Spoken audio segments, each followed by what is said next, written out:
नमस्कार, स्वागत है आपका खबर उत्तराखंड में और मैं हूं आपके साथ दुर्गेश पांडे। चारधाम यात्रा के बाद अब श्रावण मास में शुरू होने वाली नीलकंठ महादेव की कांवड़ यात्रा की तैयारियां भी प्रशासन ने तेज कर दी है। एसएसपी श्वेता चौबे ने कांवड़ यात्रा की सुरक्षा और अन्य व्यवस्थाओं को लेकर निरीक्षण किया। निरीक्षण लक्ष्मण झूला थाना क्षेत्र अंतर्गत गरुण चट्टी, मोहन चट्टी, पीपलकोटी होते हुए नीलकंठ मंदिर परिसर तक किया गया। इस दौरान एसएसपी श्वेता चौबे ने लक्ष्मण झूला थाना प्रभारी विनोद गुसाई को संपूर्ण थाना क्षेत्र में पुलिस सत्यापन अभियान चलाए जाने के निर्देश दिए। नीलकंठ में स्थापित कंट्रोल रूम का निरीक्षण कर सीसीटीवी कैमरों की व्यवस्था को दुरुस्त करने के लिए कहा। जंगली जानवरों के खतरे को देखते हुए वन विभाग के साथ पत्राचार करने और पार्किंग की व्यवस्था को दुरुस्त करने के निर्देश भी अधीनस्थ पुलिस अधिकारियों को दिए गए।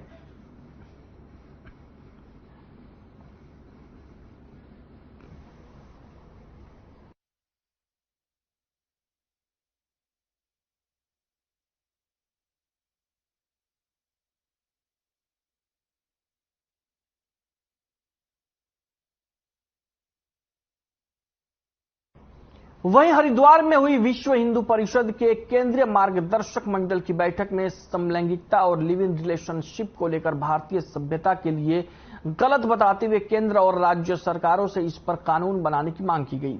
इसके साथ ही हिंदुओं के मठ मंदिरों को सरकारी नियंत्रण से बाहर रखने को लेकर भी संतों ने एक मत से प्रस्ताव पास किए। 2 दिनों तक चली विश्व हिंदू परिषद के केंद्रीय मार्गदर्शक मंडल की बैठक में परिषद के केंद्रीय पदाधिकारियों समेत देश के कई राज्यों से आए संतों ने इसमें हिस्सा लिया।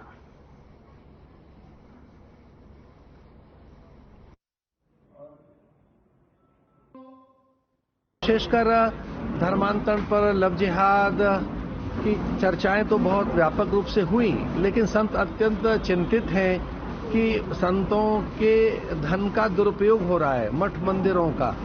और जैसा कि सरकारों के पास मठ मंदिरों का जो नियंत्रण है, सरकारों ने जो मठ मंदिरों का अधिग्रहण किया हुआ है, अब उन्हें वापस लौटाना चाहिए। और इस देश में एक बड़ा विकृत मानसिकता का एक कानून आ रहा है जो अत्यंत घृणित है और वह एक पशुवत जैसी प्रकृति पैदा करने वाला है। और वह समलैंगिक विवाह की चर्चा, लिव इन रिलेशनशिप की बात उच्चतम न्यायालय से हमने प्रार्थना की है। पत्रों के माध्यम से बार बार हम अलग अलग मंचों पर यह स्वर मुखर कर रहे हैं। एक तो पूर्ण देश भर में अनेक राज्यों में मंदिरों के ऊपर जो सरकारी नियंत्रण है, उससे मंदिरों की मुक्ति करना और हिंदुओं का धन हिंदू धर्म के कार्य के लिए ही होना, यह आग्रह सभी पूज्य संतों ने रखा है। साथ साथ में वक्फ बोर्ड जैसे और वक्फ के कानून जैसे जो कुछ कानून आए वह हिंदू हितों के एकदम विरोध में हैं और इस कारण से उसके पीछे छुपकर अनेक मुस्लिम लैंड माफिया भी हिंदुओं के जमीनों के ऊपर और प्रॉपर्टीज के ऊपर कब्जा कर रही है। और इसीलिए पूज्य संतों ने इसके विरुद्ध भी अपना रोष व्यक्त किया है। परंपराओं में विश्वास रखने वाले जो सारे वर्ग है, उनका भी मत लेकर इसके बारे में निर्णय होना चाहिए। केवल कुछ लोगों को अपनी विकृत वासनाएं पूर्ण करनी है, इसके लिए कोई कोर्ट में पहुंच जाता है तो इन बातों को स्वीकारना नहीं चाहिए, ऐसा पूज्य संतों ने यहां पर मत प्रकट किया है। खबर काशीपुर से है। प्रदेश के पूर्व मुख्यमंत्री हरीश रावत अपने बयान पर सुर्खियां बटोर रहे हैं। उन्होंने कहा कि हम कुछ भी कहें तो हो जाते हैं बदनाम, धामी सरकार जुल्म भी करे तो चर्चा नहीं होती। अपने इस नए बयान पर सुर्खियां बटोरते हुए वे कांग्रेस से जुड़े यात्रा के साथ काशीपुर पहुंचे, जहां उनका कांग्रेस कार्यकर्ताओं ने नारों के साथ स्वागत किया। हरीश रावत ने नगर के किला बाजार पहुंचकर अपनी यात्रा प्रारंभ करते हुए लोगों से साथ जुड़ने और पार्टी के हाथों को मजबूत करने का आह्वान किया।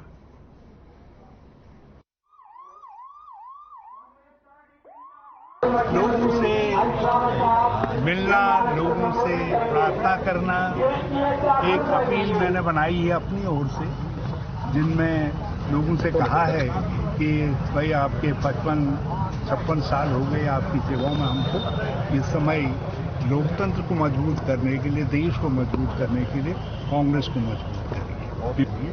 और विपक्ष को मजबूत करने का अर्थ है कि आप अपनी आवाज को मजबूत कर रहे हैं, संवैधानिक लोकतंत्र को मजबूत कर रहे हैं, गांधी, नेहरू, अंबेडकर के सिद्धांतों को मजबूत कर रहे हैं, प्रेम और भाईचारे को मजबूत कर रहे हैं। तो ये इस अनुरोध के साथ सांकेतिक तरीके से हम 1-2 किलोमीटर चल करके लोगों से अपील करते हैं।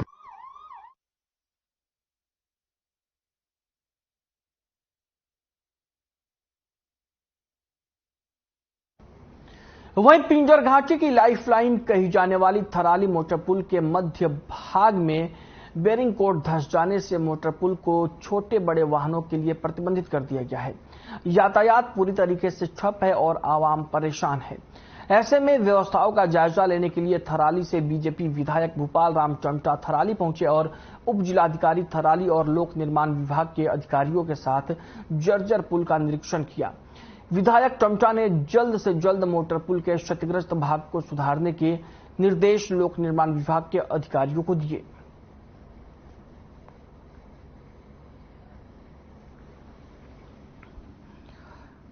थराली से बीजेपी विधायक भूपाल राम टमटा क्षतिग्रस्त पुल का निरीक्षण करने के लिए पहुंचे, जहां उन्होंने उनके साथ लोक निर्माण विभाग और के अधिकारियों के साथ उप जिलाधिकारी भी मौजूद थे।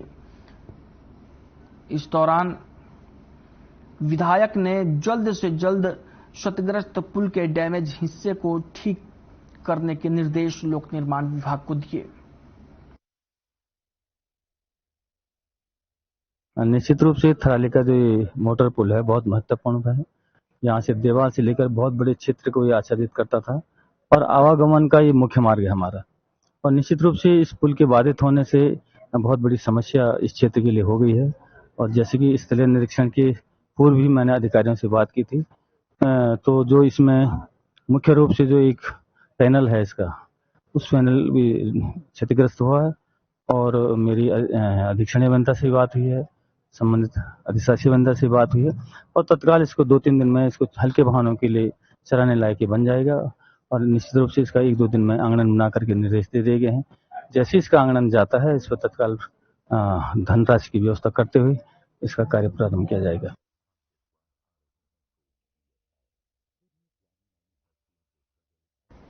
वहीं उत्तराखंड में सरकार अतिक्रमण पर लगातार कार्रवाई कर रही है, जिसको लेकर सियासत तेज हो गई है।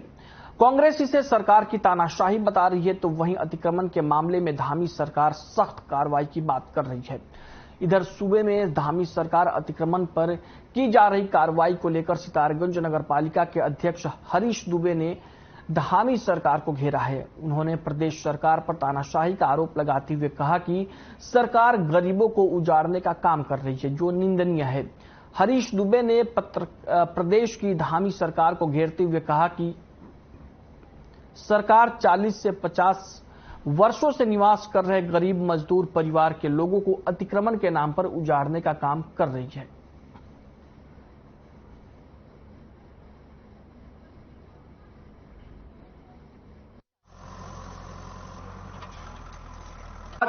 और मैं उनको ये नहीं कहूंगा, लेकिन जो बीजेपी के बड़े पदों पे बैठे हुए जो अपने आप को सत्ताधारी लोग थे, वो कहां थे? वो तो आज तक पूछने नहीं आए यहां पर कि भाई तुम्हारे साथ क्या हुआ। सारी पूरी बाजार उजाड़ के रख दी इन्होंने। और आखिर मिला क्या उस बाजार को उजाड़ने से? आज तक मेरी समझ, भाई जनता को खुश करना चाह रहे हो या सरकार खुद ही खुश होना चाह रही है? तो खुद खुश होना चाह रही तो एक तरफ से सबको मार पीट के खत्म कर दे, चारों तरफ मैदान ही मैदान दिखाई देगा और आराम से राज करें, चारों तरफ अपना ये बना ले भैया, अपनी बिल्डिंग बना ले। मैं तो ये कहना चाह रहा हूं, हर जो है कि जिले के अंदर एक अपना मुख्यालय बना ले। और वहीं उत्तराखंड के सरकारी अस्पतालों में रेडियोलॉजिस्ट की कमी बनी हुई है। ऐसे में गर्भवती माताओं को अल्ट्रासाउंड कराने के लिए लंबा इंतजार करना पड़ता है, जिसको लेकर उत्तराखंड के DG health doctor Vinita Shah का कहना है कि स्वास्थ्य विभाग में पर्याप्त संख्या में लेडी डॉक्टर गर्भवती माताओं का बेसिक चेकअप करने के लिए उपलब्ध हैं। उन्होंने बताया कि लेडी डॉक्टरों की तरह गर्भवती माताओं का समय समय पर चेकअप किया जाता है और जरूरत महसूस होने पर ही गर्भवती माताओं को अल्ट्रासाउंड कराने के लिए कहा जाता है। डॉक्टर विनीता शाह ने कहा कि स्वास्थ्य महकमे के पास जितने भी रेडियोलॉजिस्ट हैं, उन्हें अन्य अस्पतालों में भेजकर गर्भवती माताओं का समय समय पर अल्ट्रासाउंड किया जा रहा है।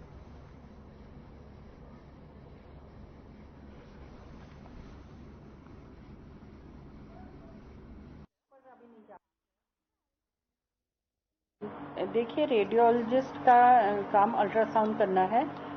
हमारे पास sufficient lady doctors basic checkup करने के लिए है, जिनके द्वारा गर्भवती महिलाओं को चेकअप किया जा रहा है और ज़रूरी समझने में ही अल्ट्रासाउंड के लिए भेजा जा रहा है। जितने भी रेडियोलॉजिस्ट हैं उनके द्वारा हमें रोटेशन के आधार पर अन्य संस्थानों में भी भेजकर गर्भवती महिलाओं का समय पर अल्ट्रासाउंड किया जा रहा है।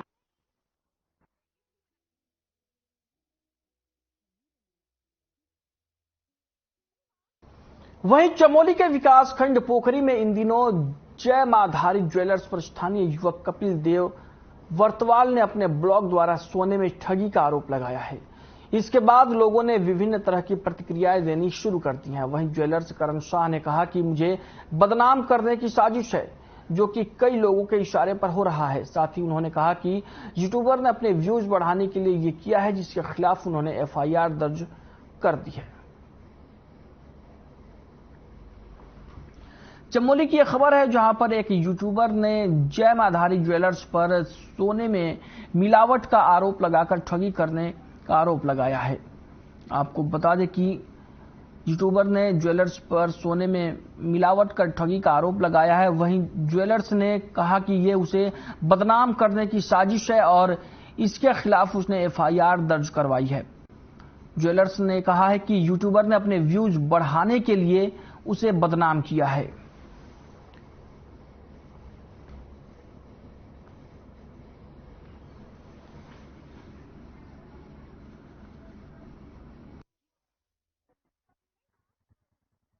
बाद उनको मैंने कहा कि वो जब लड़के लेके आए तो हल्ला करने लगे, बोले कि यार तूने ऐसा सामान दिया, वैसा दिया, तू पैसा क्यों नहीं दे रहा। मैंने कहा मैंने पैसे की ऐसे मना किया ही नहीं, मैंने 1 हफ्ते की डेट दिया था, लेकिन कोई बात नहीं। अगर तुम ऐसे कह रहे हो तो तुम अपना 1 घंटे बाद आके पैसे ले जाओ।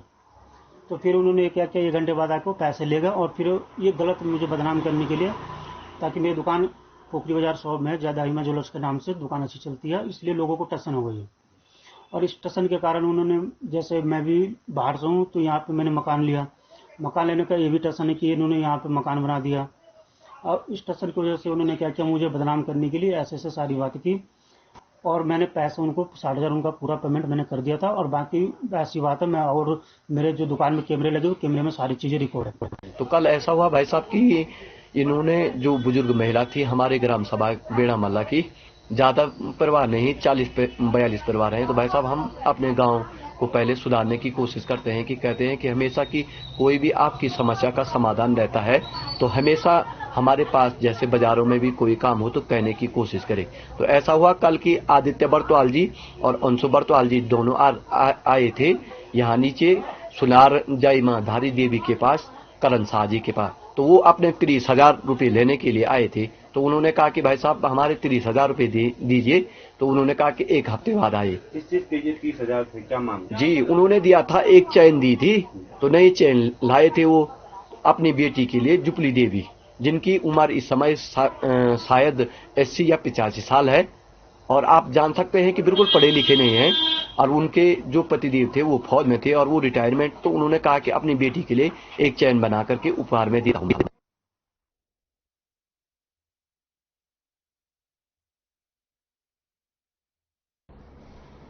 वहीं श्रीनगर में अलकनंदा नदी में छलांग लगाने वाली जीबी पंत इंजीनियरिंग कॉलेज के असिस्टेंट प्रोफेसर मनीषा भट्ट की उपचार के दौरान मौत हो गई। मृतका के पति ने श्रीनगर थाने में अपनी तहरीर देकर कहा कि उनकी पत्नी का उनके पूर्व विभागाध्यक्ष और कॉलेज के वर्तमान निदेशक डॉक्टर वाई सिंह और विभाग के मौजूदा विभागाध्यक्ष डॉक्टर AK गौतम ने लगातार उत्पीड़न किया और उनकी पत्नी के मातृत्व अवकाश और बाद में पदोन्नति में रोड़े अटकाकर बेहद परेशान किया, जिस वजह से परेशान होकर उनकी पत्नी ने आत्महत्या कर ली।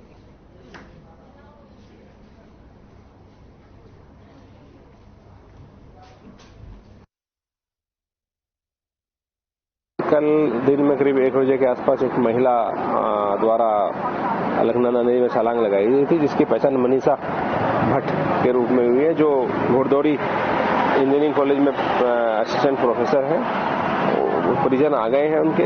पंचायत में पोस्टमार्टम की कार्रवाई की जा रही है। अभी तक कोई शिकायत प्राप्त नहीं हुई है। शिकायत प्राप्त होगी तो उसकी जांच की जाएगी। ये एक रेफर्ड केस कल लगभग 2 बजे के आसपास सो कंबाइंड हॉस्पिटल से मेरे पास आए थे, जो कि काफी सीरियस कंडीशन में, उसका पल्स रेट वगैरह भी काफी ज्यादा चल रहा था और पूरा फेफड़ा वगैरह में उसके पानी थे। जो भी अप्रोप्रिएट ट्रीटमेंट यहाँ पर किया गया, लेकिन अनफॉर्चुनेटली लगभग 5 बजे के आसपास वो एक्सपायर कर गई।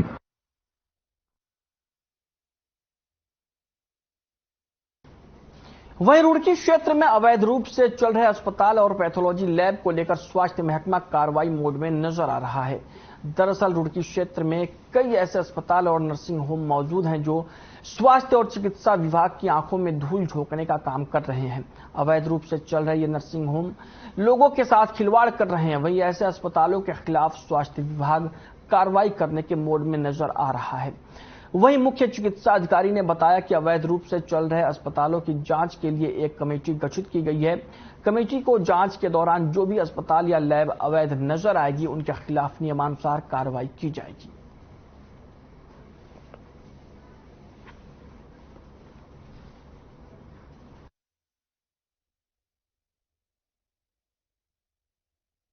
देखिए, हमने एक यहाँ से कमेटी भी बना दी है जो इस तरह की जांच कर रही है कि किस तरह की जो अनऑथराइज्ड हॉस्पिटल्स हैं और लैब्स हैं उनके खिलाफ एक्शन में जरूर है। टाइम जरूर उसमें देखिए थोड़ा सा लगता है, सबको एक दिन में बंद नहीं किया जा सकता है, लेकिन यह है कि जो भी, ये मैं आपके माध्यम से भी एक मैसेज देना चाह रहा हूँ कि जो भी अनऑथराइज्ड है, जो हमारे उसमें सीए में रजिस्टर्ड नहीं है, क्लिनिकल एस्टेब्लिशमेंट एक्ट में रजिस्टर्ड नहीं है, तो वो अपने रजिस्ट्रेशन भी जल्दी से जल्दी करा लें और जो वहाँ डॉक्टर या जिसकी तैनाती के कागज प्रेषित किए गए वो वहाँ पे उपलब्ध होना चाहिए। नहीं तो हमारे स्तर से जो भी एक्ट में प्रावधान है उसमें एक्चुअली जुर्माने का प्रावधान है, तो जल्दी ही हम उसको भी जुर्माना वसूलने की कार्रवाई भी शुरू कर देंगे।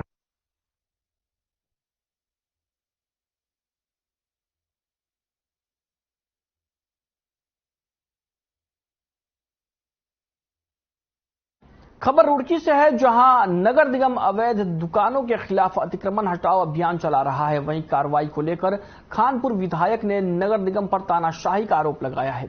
आपको बता दें कि 2 दिन पहले नगर निगम टीम ने मछली मोहल्ले में नगर निगम की जमीन पर बनाई गई अवैध दुकानों को हटा दिया था। इस कार्रवाई के दौरान नगर निगम की टीम को लोगों के गुस्से का भी सामना करना पड़ा था। फिलहाल उमेश कुमार ने रामपुर रोड पर पहुंचकर दुकानदारों से मुलाकात की और नगर निगम की इस कार्रवाई को गलत बताया।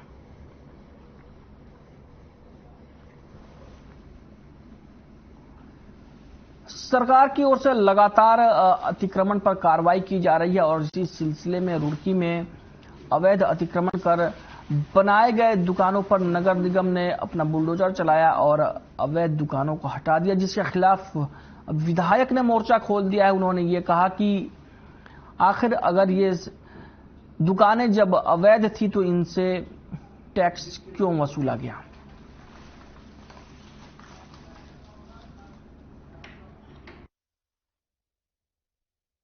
असल में ऐसा हुआ, कल 2 दिन पहले यहाँ नगर निगम के नगर आयुक्त आए, वो आगे कहने लगे कि ये दुकान खाली करो, इन्हें हम तोड़ेंगे। हमने कहा भाई कैसे तोड़ोगे आप, क्या मकसद, कि जी इसलिए जमीन हमारी नगर निगम की है, हमें देने। हमने कहा आप नोटिस दिखा दो तोड़ने का तो हम तोड़ देंगे। 2 घंटे तक बहस चली, उन्होंने कोई नोटिस नहीं दिखाया, कोर्ट का कोई आदेश नहीं दिखाया कि हम तोड़ने के लिए आए। हमने ये भी कहा तारीख हमारी चली, 26 तारीख लगी हुई, 26 तक रुको, वो नहीं रुके, जबरदस्ती बुलडोजर लाकर पुलिस लाकर दुकानें तोड़ दी गई। साहब देखो, जो दुकानदार थे वो गरीब आदमी थे, किसी के पास इसके अलावा कोई चारा भी नहीं, एक दुकान थी, पता नहीं कैसे कैसे खरीद रखी थी। अब वो लोग बिल्कुल रोड पर आ गए हैं। यहाँ पर व्यापार कर रहे थे, काबिज थे जमीनों पर, नगर निगम को टैक्स दे रहे थे, नक्शे पास कराए हुए थे, उन लोगों की दुकानों को तोड़ दिया गया बिना किसी नोटिस, बिना किसी जानकारी, बिना कोई आदेश दिखलाए तोड़ दिया गया। जब इनके द्वारा ये पूछा गया कोई आदेश दिखाएं तो आदेश भी नहीं दिखा पाए। ये बिल्कुल गलत है। हर व्यक्ति का समान अधिकार है, संवैधानिक अधिकार है। मेरा अधिकार जानने का है मैं जहां बैठा हूं आप मेरी दुकान को क्यों तोड़ रहे हैं। आप कहते हैं कि अवैध है, अगर अवैध है तो आप 30 साल इनसे नगर निगम टैक्स क्यों वसूल रहा था। जब से भी ये टैक्स लागू हुआ इनसे टैक्स क्यों वसूला जा रहा था। मामला न्यायालय में चला गया है, एक बार आज न्यायालय का निर्णय आने दीजिए और मुझे पूरी उम्मीद है कि न्यायालय से इन लोगों को राहत मिलेगी उसके बाद इसकी जांच कराई जाएगी कि मामला क्या था और क्यों इस तरीके से बिना कोई आदेश दिखाए इन लोगों ने तोड़फोड़ की। वहीं लालकुआं में रेलवे विभाग ने पुलिस प्रशासन के सहयोग से नगीना कॉलोनी में दूसरे चरण की कार्रवाई करते हुए अतिक्रमण हटाओ अभियान चलाया। इस दौरान ग्रामीणों की पुलिस प्रशासन से तीखी नोकझोंक भी हुई। वहीं अभियान का विरोध कर रहे नगीना कॉलोनी के आधा दर्जन से अधिक लोगों को पुलिस ने हिरासत में ले लिया है, जिसमें बंगाली समाज के नेता सुब्रय विश्वास भी शामिल हैं, जिसके बाद ग्रामीणों ने खुद अपने घरों को खाली करना शुरू कर दिया था। दोपहर तक रेलवे ने 3 जेसीबी, एक पोकलैंड की मदद से 100 से ज्यादा कच्चे पक्के घरों को तोड़ दिया। इस दौरान लोग रोते बिलखते नजर आए। वहीं मजबूर लोग प्रशासन से हाथ जोड़कर गुहार लगाते रहे, लेकिन प्रशासन ने एक ना सुनी और अतिक्रमण के खिलाफ कार्रवाई जारी रखी। इस बीच अपनी आंखों से अपने घरों को टूटता देख कुछ लोग बेहोश हो गए।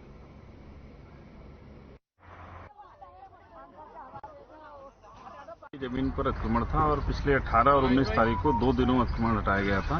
कुछ घर ऐसे थे जिनको नोटिस सर्व नहीं थे रेलवे के द्वारा, उनको 18 तारीख में नोटिस सर्व हुआ था, 1 सप्ताह का समय दिया गया था। आज 26 तारीख को समय अवधि समाप्त हुई है, तो काफी लोगों ने घर अपने जो है खुद ही खाली कर लिए और हटा लिए हैं। जो कुछ लोग रह गए हैं उनको जो हटाने की कार्रवाई की जा रही है।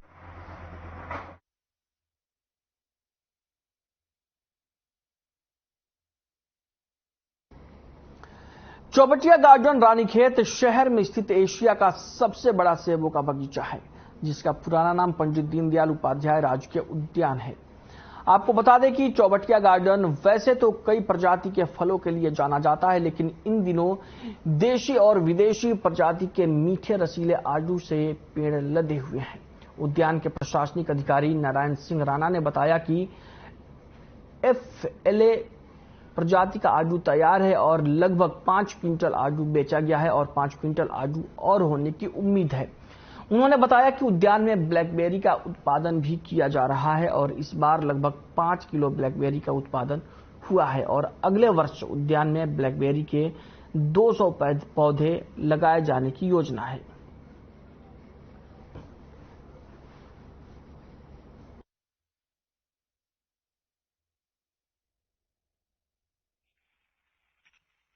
जी, हमारे पास आड़ू की प्रजाति FLA 1633 तैयार है, जिसकी लगभग 5 क्विंटल फल हमारे द्वारा विक्रय किया जा चुका है। अभी लगभग 5 क्विंटल फल और होने की उम्मीद है। ये जो प्रजाति आप देख रहे हैं, यह प्रजाति आड़ू की रेड नेक्ट्रीन, फैंटेसी, स्नो क्वीन, तीन प्रजातियां हैं जो जून द्वितीय सप्ताह में पककर तैयार होंगी। इनका अनुमानित उत्पादन लगभग 5 क्विंटल होने की उम्मीद है, जिसके हमारे पास अभी मात्र 55 पौधे हैं। इस वर्ष इसके 200 पौधे हमारे द्वारा और लगाए गए। इसके अलावा हमारे द्वारा ब्लैकबेरी का उत्पादन भी इस वर्ष से शुरू किया जा रहा है, जिसके प्रायोगिक तौर पर हमारे द्वारा 4 पौधे लगाए गए थे, जिस पर इस बार लगभग 4 से 5 किलो ब्लैकबेरी का उत्पादन हुआ है। अगले वर्ष हमारे द्वारा 200 पौधे इसके और लगाए जाने की। बुलेटिन में फिलहाल के लिए इतना ही। मुझे दीजिए इजाजत। नमस्कार।